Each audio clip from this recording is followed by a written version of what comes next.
ನಂದಿತಾ ಅವ್ರೆ, ಎಲ್ಲಿಂದ ಮಾತಾಡ್ತಾ ಇರೋದು? ಗಂಗಾವತಿಯಿಂದ. ಗಂಗಾವತಿಯಿಂದ. ಏನ್ ಮಾಡ್ಕೊಂಡಿದ್ದೀರಾ ನಂದಿತಾ ಅವ್ರೆ ನೀವು?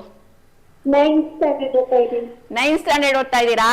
ನಾನ್ ಕರೆಕ್ಟ್ ಆಗಿ ಇವಾಗ ಒಂದು ಚೈಲ್ಡ್ಹುಡ್ ಮೆಮೊರಿನ ನೀವು ಚಿಕ್ಕ ವಯಸ್ಸಿನಲ್ಲಿ ಸ್ಕೂಲಲ್ಲಿ ಓದಿರ್ತೀರಲ್ವಾ, ನಿಮ್ ಫ್ರೆಂಡ್ಸ್ ಜೊತೆ ಏನಾದ್ರೂ ಮೆಮೊರಿ ಇಟ್ಕೊಂಡಿರ್ತೀರಲ್ವಾ, ನೆನ್ಪುಗಳು ಇಟ್ಕೊಂಡಿರ್ತೀರಲ್ವಾ, ಸ್ಕೂಲಲ್ಲಿ ಓಡಿಸ್ಕೊಂಡಿರೋದು, ಎಲ್ಲಾದ್ರೂ ಟ್ರಿಪ್ ಹೋಗಿರೋದು, ನಿಮ್ ಸರ್ ಜೊತೆ ಹೋಗಿರೋದು, ಓಡಿಸ್ಕೊಂಡಿರೋದು, ಬೈಸ್ಕೊಂಡಿರೋದು ಇದ್ರೆ ನನ್ ಜೊತೆ ಶೇರ್ ಮಾಡ್ಬೋದಾ?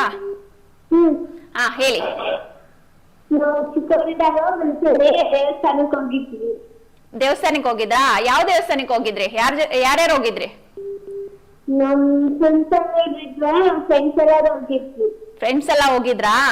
ಮನೇಲಿ ಹೇಳ್ದೆ ಹೋಗಿದ್ರಾ? ಜಾತ್ರೆ ಇತ್ತು, ಅದಕ್ಕೆ ಹೋಗಿದ್ವಿ. ಮನೇಲಿ ಹೇಳ್ದೆ ಹೋಗಿದ್ರಾ? ಎಲ್ಲಾರ್ಗು ಹೇಳಿ ಹೋಗಿದ್ವಿ. ಹಾ, ಸೂಪರ್, ಗುಡ್ ಗರ್ಲ್. ಹಾಗಾದ್ರೆ ಕೆಲವರೆಲ್ಲ ಹೇಳ್ದೆ ಹೋಗಿರ್ತಾರೆ, ಆಮೇಲೆ ಒದೆ ತಿಂದಿರ್ತಾರೆ, ಅದಕ್ಕೋಸ್ಕರ ಕೇಳ್ತಾ ಇದ್ದೆ.